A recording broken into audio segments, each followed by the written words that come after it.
অনেক সুন্দর একটি গল্প যদি ভালো লেগে থাকে দয়া করে চ্যানেলটাকে সাবস্ক্রাইব করবেন। মিথিলা আপু, আজ বাড়িতে কেউ নেই, শুধু তুমি আর আমি। তুমি এসেছো ভালোই হয়েছে। আজকে পড়বো না, তোমার সাথে অনেক আড্ডা দেব। বাইরে দাঁড়িয়ে আছো কেন, ভেতরে এসো। টিউশনে পড়তে এসে স্টুডেন্টের মুখে এমন কথা শুনে আমি একেবারে হাসকে গেলাম। বাড়িতে কেউ নেই, এখন ভেতরে যা কি ঠিক হবে? একটু স্তব্ধ করেই সায়নকে জিজ্ঞাসা করলাম, বাড়ির সবাই কোথায় গেছে? সায়ন স্বাভাবিক গলায় বলল, বাবা মা আর রিমি আপু মামাকে দেখতে গেছে, উনি বাইক থেকে পড়ে আহত হয়েছেন। আমি আবার বললাম, তুই যাসনি কেন? সে হালকা হেসে বলল, আমি অ্যাক্সিডেন্ট করা মানুষ দেখতে পারি না, অনেক কাটাছেঁড়া থাকে। আমি ভেবে বললাম, তাহলে আজ আমি যাই, কাল এসে পড়িয়ে দেব। সাইন মুখটা গভীর করে বলল, এ কি বলল? তোমার জন্যই এতক্ষণ ধরে অপেক্ষা করছি আমি।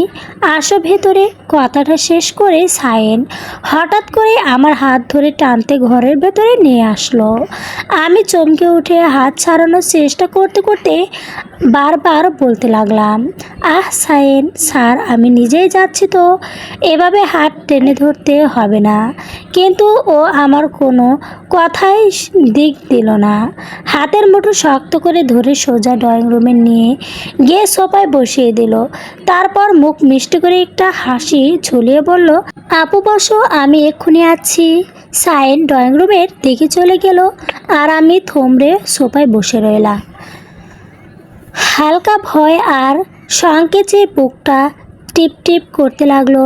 ভয়ের মূল কারণ, নিঝুম একটা ফ্ল্যাটে এখন কেউ নেই আর আমি একটা পোক্ত বয়স্ক ছেলের সাথে একা বসে আছি। সমস্ত বহুদূর। নিজের বিবেকের কাছে বিষয় কেমন যেন বোঝে ঠেকেছে। সাইন অবশেষে আমার কাছে শুধু ছাত্র নয়, ও আমার সবচেয়ে প্রিয় একমাত্র বন্ধু বান্ধবী, রিমির ছোট ভাই। এবার এই এসএসসি পরীক্ষা দেবে, আর মাত্র 1 মাস বাকি। পড়াশোনায় ভালো, তবে দুষ্টামিও কম নয়। আর আমি ঢাকা বিদ্যালয়ে ইংরেজি বিভাগ অনার্স 2য় বর্ষে আছি।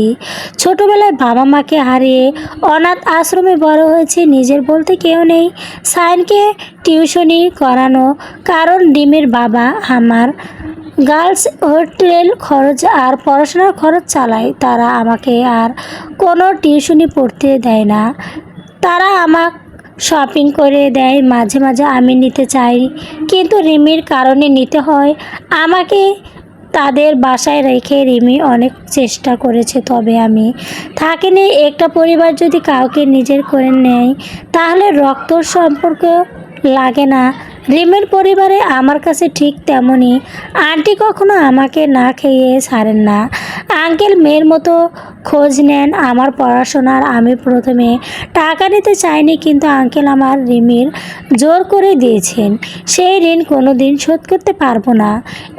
সব এভাবেই ড্রয়িং রুম থেকে সাইন ডাক এলো, আপু এদিকে আসো। আমি খানিকটা দ্বিধা ও কৌতূহল নিয়ে উঠে ড্রয়িং রুমের দিকে পা বাড়ালাম। ড্রয়িং টেবিলে পৌঁছে তো আমার চোখ ছানা বড়া। দেখি সাইন বড় একটা প্লেটে ধোয়া ওঠা বিরিয়ানি বসাচ্ছে সুন্দর সুরে, চারপাশে মগ উঠছে। সায়েন বিরিয়ানির প্লেটটা আমার সামনে টেনে দিয়ে বলল, কি হলো আপু, বসে পড়ো, আমি নিজে রান্না করেছি একটু আগে। আমি আকাশ থেকে পড়লাম, অবাক হয়ে বললাম, কি বলছিস তুই? তুই নিজে বিরিয়ানি রান্না করছিস? আন্টি তোর জন্য রান্না করে রেখে যায়নি? সায়েন মুচকি এসে বলল, রেখে গেছে তো, কিন্তু বাড়িতে আজকে কেউ নেই, তাই ভাবলাম একা একা বিরিয়ানি রান্না করে দেখি পারি কি না। স্কুলে থাকতে বান্ধবীদের সাথে পিকনিক গেলে আমরা রান্নাবান্না করতাম, সেই অভিজ্ঞতা কাজে লাগালাম। এখন কথা না বলে বসো তো, খেয়ে খেয়ে দে কেমন হয়েছে? সায়নের উচ্চিত চেহারার দিকে তাকিয়ে আর মানা করতে পারলাম না। চেয়ারে বসে এক লোকমা বিরিয়ানি মুখে দিতেই মনটা ভরে গেল। সত্যি দারুণ স্বাদ হয়েছে। আমি বেশ তৃপ্ত নিয়ে বললাম, বা অনেক সুন্দর হয়েছে তোরে সায়েন, তুই যে এত চমৎকার রান্না পারিস তা তো আগে কখনো বলিসনি। আমার মুখে প্রশংসা কথা শুনে সায়েনের মুখটা হাসিতে উজ্জ্বল হয়ে উঠল। ও আমার উল্টা পাশে চেয়ারটে বসে নিজের প্লেটে বিরিয়ানি নিতে নিতে বলল, আমি পছন্দ করে তুমি পছন্দ করেছো, এতে আমার রান্না সার্থক আপু। সে লাজুক গলায় বলল, বসায় এই প্রথমবার রান্না করলাম এবং তোমাকেই প্রথম খাওয়ালাম। কথাটা শুনে আমি শুধু মুচকি হেসে মাথা নাড়ালাম। খাওয়ার ফাঁকে সায়েন নানা গল্প করছে, কলেজের বন্ধু, পরীক্ষার টেনশন, ভবিষ্যতে কী করবে সব কিছু নিয়ে ওর ফুরান্ত কথা। আমি শুনছি আর মাঝে মাঝে উত্তর দিচ্ছি অনেক দিকে। এই মুহূর্তে শহরে অন্য প্রান্তে রিমির মামার বাড়িতে বসে রিমি, তার বাবা আর মা একসাথে বসে কথা বলছে আর মুচকি হাসছে। রিমির মা ধীরে বললেন, আর মাত্র 1 মাস, সায়েনের এসএসসি পরীক্ষাটা শেষ হলেই মিথিলা আর সায়েন দুজনেকে সব বলবো। রিমি হাসতে হাসতে বলল, মিথিলা কিছুই বুঝতে পারে না এখনো, সায়েনও না। সায়েনের বাবা শান্ত গলায় বলল, মেয়েটা ছোটবেলা থেকে কত কষ্ট করে বড় হয়েছে, ও যদি আমাদের বাড়ির বউ হয়ে আসে তার চেয়েও বড় সুখ আর কি হতে পারে। মিথিলা তো আমাদের পরিবারেরই একজন, শুধু আনুষ্ঠানিকভাবে নিয়ে আসাটাই বাকি। 3 জনের মধ্যেই এখন একটা ইচ্ছা, পরীক্ষা শেষ হলে সায়েন আর মিথিলাকে চমকে দিয়ে তাদের জীবনের সবচেয়ে বড় সুখ বার্তাটি জানানো হবে। তিনি সেই পরিকল্পনার কথা কখনো জানে না কেউ, না সায়েন না মিথিলা। দুজনেই নিশ্চিন্তে মনে নিজেদের মতো গল্প করছে, অথচ তাদের অজান্তেই ভাগ্য ধীরে ধীরে একই পথে হাঁটতে শুরু করেছে। দিনগুলো দেখতে দেখতে কেটে গেল। সায়েনের এসএসসি পরীক্ষা শেষ হতে যেন রিমির পুরো পরীক্ষা এক অস্থিরত্ব নিঃশ্বাস ফেলল।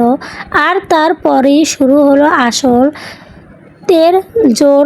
একদিন সায়েনকে ডেকে ওর বাবা মা আর রিমি একসাথে বসে সবটা খুলে বলল। সায়েনকে জানালো মিথিলাকেই তারা এই বাড়ির গিলধি হিসাবে দেখতে চায়। রিমি ধারণা ছিল সায়েন হয়তো কিছুটা স্তব্ধ করবে, কিন্তু সায়েন শেষমাত্র একটু লাজুক হেসে রাজি হয়ে গেল। মিথিলার প্রতিটি তার একটা আলাদা টান ও শ্রদ্ধা ও অলক্ষ্যই কাজ করত, তা আর বুঝতে বাকি রইল না। পরের দিন মিথিলা রিমি প্রচণ্ড উৎসাহ নিয়ে সোজা চলে গেল মিথিলার হোস্টেলে। পুরো ঘটনাটা যেন রিমি মিথিলাকে হেসে হেসে বলতে শুরু করলো। মিথিলার হাসি মুখ এক মুহূর্তে জমে বরফ হয়ে গেল। রিমি কথা শেষ করার আগেই মিথিলা ধরফর করে চেয়ার ছেড়ে উঠে দাঁড়ালো।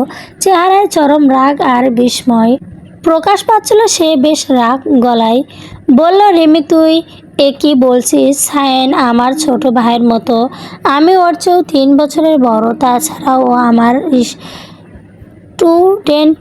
এটা কোনোভাবেই সম্ভব না, কোনোভাবেই না। রিমি অনেক বোঝানোর চেষ্টা করলো।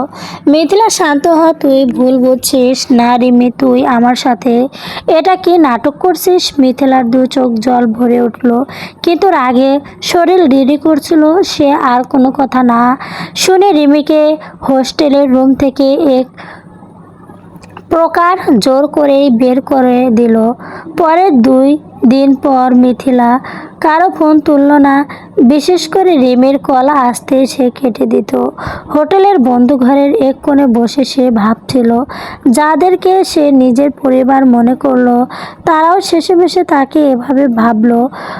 পরিস্থিতি সামলাতে না পেরে অবশেষে একদিন রিমির বাবা মা আর রিমি নিজেই মিথিলার হোস্টেলে এসে হাজির হলো। আঙ্কেল আর আন্টিকে দেখে মিথিলা মাথা নিচু করে দাঁড়িয়ে রইল, চোখ থেকে জল গড়িয়ে পড়ছিল। রিমির বাবা মিথিলার মাথায় হাত রেখে অন্তত স্নেহ মাখানো গলায় বলল, মা মিথিলা। মিথিলা নবরে রইল। আঙ্কেল দীর্ঘশ্বাস ফেলে বললেন, আমি তাকে কোনোদিন রিমির চেয়েও আলাদা চোখে দেখিনি মা, তোকে নিজের মেয়ে ডেকেছি। রিমু বিয়ে কথা পাকা হয়ে গেছে, বিয়ের পরই ও জমন্নি চলে যাবে। এখন তুই বল, তোকে ছাড়া আমরা এই বাড়িটায় কাকে নিয়ে থাকবো? তুই যদি আমাদের এভাবে ফিরিয়ে দিস মা, তাহলে আমি ধরে নেব তুই কোনো দিন আমাকে সম্মান করিসনি। কথাগুলো মিথিলার বুকে এসে তীরের মতো বিঁধল। যার ঋণের সে ঋণ, যাকে সে বাবার মতো সম্মান করে, তার মুখে এমন কথা শুনে আর নিজেকে ধরে রাখতে পারল না। মিথিলা ঝরঝরে কেঁদে উঠল। সে রিমির বাবাকে জড়িয়ে ধরে বলল, আঙ্কেল দয়া করে এভাবে বলবেন না, আপনি আমার বাবার জায়গায়, আপনি রাজি? রিমির বাবা হাসি, আমি রাজি। রিমির বাবা হাসি মুখে মিথিলার মাথায় হাত বুলিয়ে দিল। তবে মিথিলা নিজেকে একটু সামলে নিয়ে বলল, তবে আঙ্কেল আমার একটা কথা আছে, আমি সায়নের সাথে একান্ত কথা বলতে চাই। একদিন পর শহরের এক শান্ত রেস্টুরেন্টে মিথিলা এসে বসেছে। কিছুক্ষণ পর সায়ন এসে উপস্থিত হলো। মিথিলার মুখোমুখি বসতে গিয়ে ছেলেটার মুখে লজ্জায় লাল হয়ে উঠেছে। এতদিন শিক্ষিকা আর প্রিয় আপু, আজ যার সাথে জীবনের অন্য এক বন্ধনে জড়তে যাচ্ছে,